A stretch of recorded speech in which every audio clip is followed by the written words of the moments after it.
Hello and welcome to ABATTOIR today. Today we want to look at an aspect of variation called direct variation. In my previous video, I defined variation and I listed the types of variation. So it's time to take them one by one. So today we want to take direct variation. So direct variation compares two quantities in such a way that the increase in one results to a corresponding increase in the other one also. For example, if a burning fire that is already burning, if you pour more petrol into the fire will burn more. That is direct. The more petrol you pour into the fire, the more it will kindle the fire.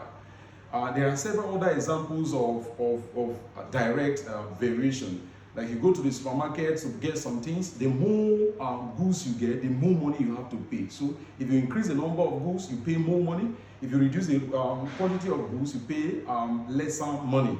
So today we want to look at how to perform calculation of direct variation. So number one, if y varies directly as x and y is equal to 10, when x is equal to what? 7, show the relationship between x and y. So we're going to handle this question together now, so you follow along as I take you through this solution together.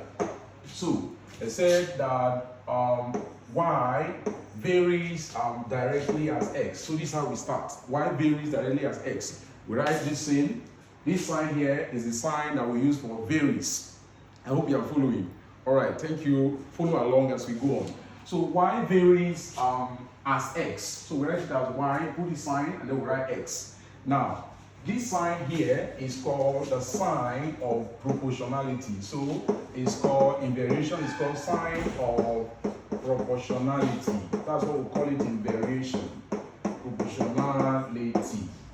A sign of proportionality. Now, so after you have written this now, the next thing you are going to do now is you are going to remove this sign of proportionality and replace it with an equality sign. So if you do that, you are going to have y is equal to what? You introduce something, kx.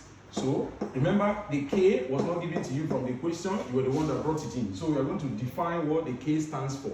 So we're going to say where k is equal to a constant. So in variation, anytime you remove the sign of proportionality and you remove it away, you are meant to introduce another alphabet or another letter of the alphabet we call a constant. It can be any letter of the alphabet. So we're going to have, so we have y is equals to ks now. So where k is what? Is the constant of proportionality. So the next thing they are going to do for you now is to give you the value of x and the value of y that I mentioned from the previous question. This will enable you to find the value of the constant of proportionality that you introduced. Now, let's go back and check. So when y is 10, x is 7. So we're going to return here. We're going to say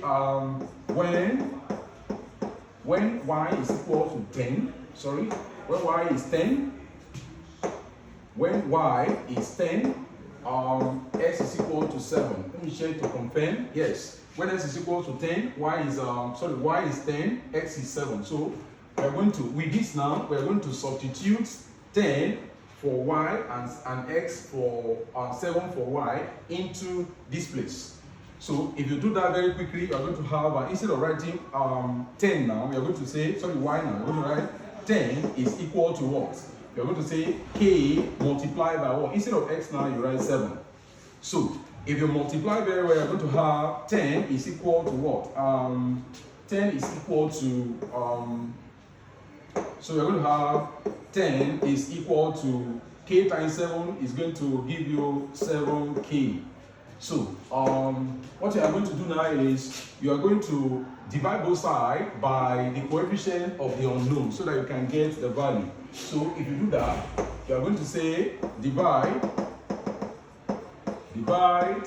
both sides by 7 so that you make k, which is the constant of proportionality, to stand alone. So if you do that, you're going to have 10 over 7 is equal to what? 7k over what? 7. So here, 7 will cancel 7 for you, and then you now have what? You have 10 is equals to what? 10 over 7 is equals to k.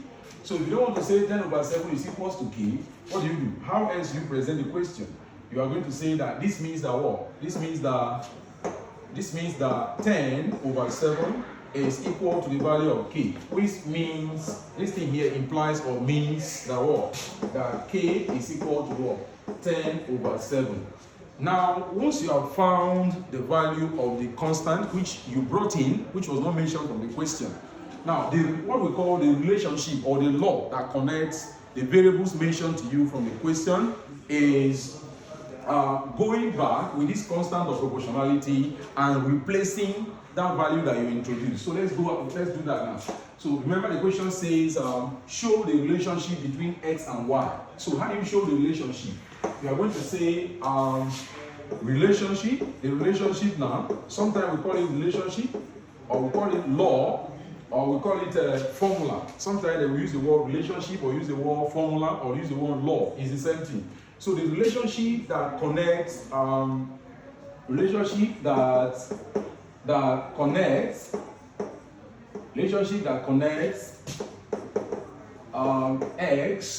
and the relationship that connects x and y is, so what you need to do now is just to go back to this place. Look at it. You're going to go back to that period where the point where you introduce the constant, you return here. This is the place where you introduce the constant here. You say that what? Here you say that y is equal to what? Kx. So this is the place. So you return back to this place and replace only the value of x. Sorry, value of k rather. So whatever you get now is the law that connects y and x together. So let's do that now. So we're going to have it as so we return here now. Now that we have found the value of the constant, which is 10/7, we're going to say the law that connect them will now be what? Y is equal to, so instead of writing y is equal to ks like this, we now write y is equal to what? 10/7, and then we attach x. So this thing here that we have gotten here now is what we call the law that connects both x and y. So this is what we mean by, either you call it the law that connects x and y, or call it the formula that connects x and y, or you say that what? You say the relationship that connects x and y. So any of those three words can be used for the same purpose. I believe you are following. All right, put a smile on your face. Math is very interesting and fascinating. Thank you very much. So let's take the next question now under this and see how it will look like. Now, the next question is a little bit more challenging. If you look at it, if d varies as x and d is equal to 140 when x is equal to 35, what are you to do? The first one is find the relationship between d and x. That's the first part of the question. The second part of the question, look at it very well.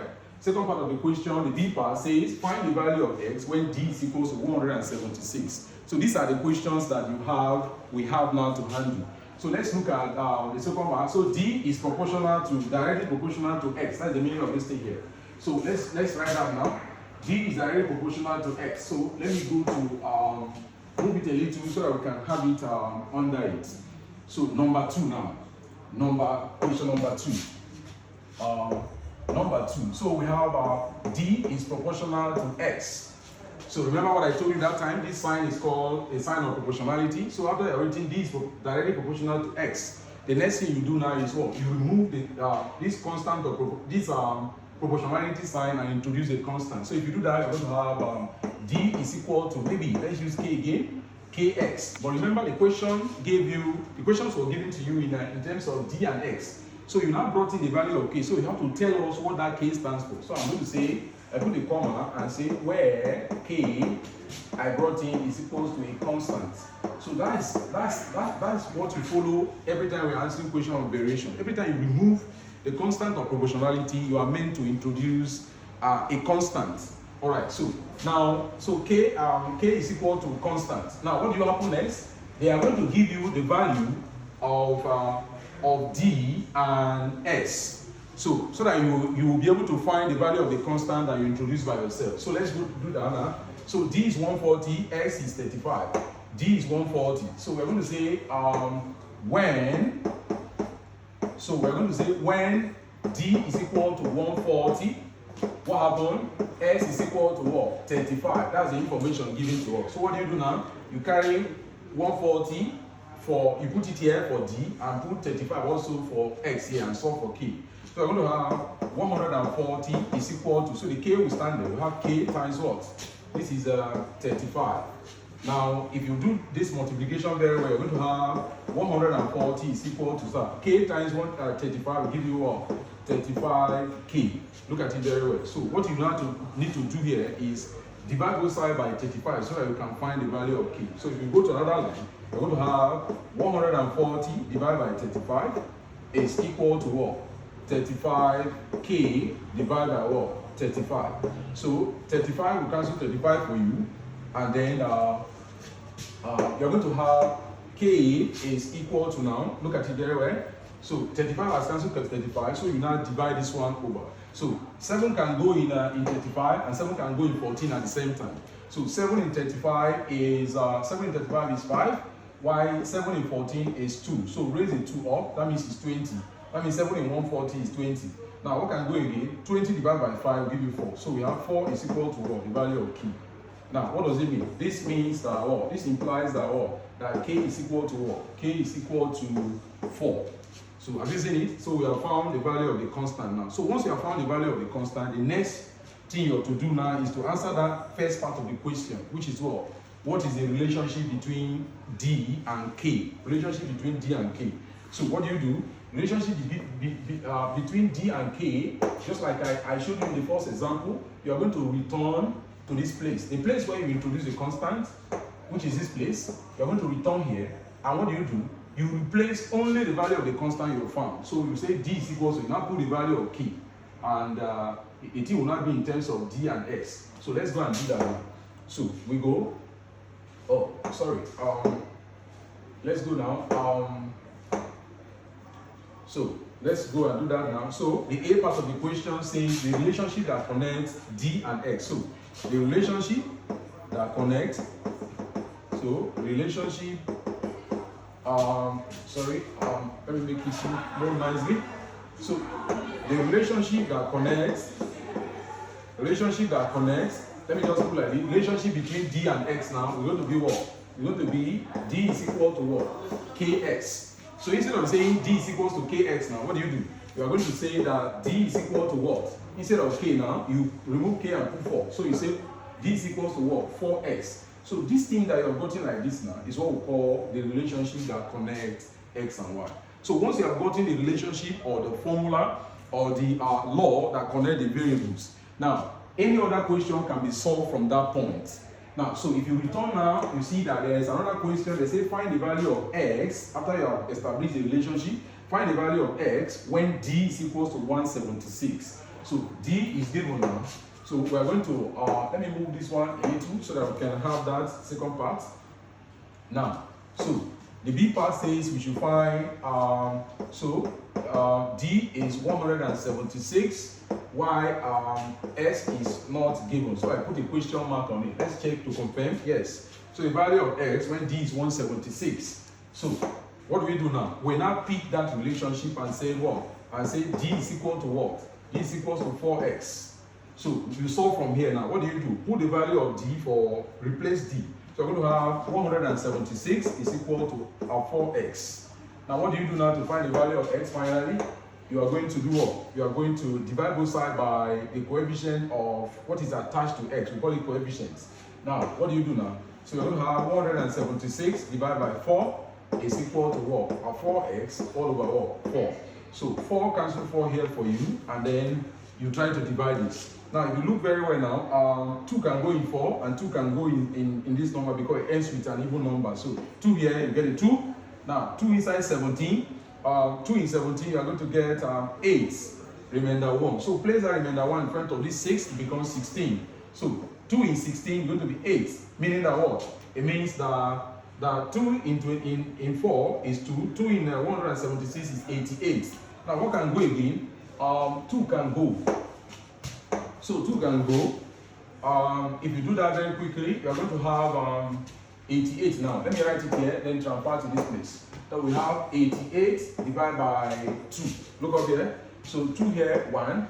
2 in 8 is 4, 2 in this other one is also 4. So that means it's 44. So 88 divided by 2 is going to be 44. So we have 44 is equal to what? S. We now say therefore S is equal to what? 44. So the value of X is actually 44 in this question. So we've been able to answer this question from what we're given down to, we have answered number 1 and number 2. So it's now time for me to find out if you have really understood what I've taught so far. So please do well to do the classwork. It's important. Remember, math is a doing subject. So I'm going to have, this is the classwork we have for you. Number 1 here, and then we have number 2. So please pause the video and do the classwork. Please ensure you do it. You do the two, solve the 2 questions. As you do that, you'll be improving, and very, very soon you'll be a master of maths. All right. Now,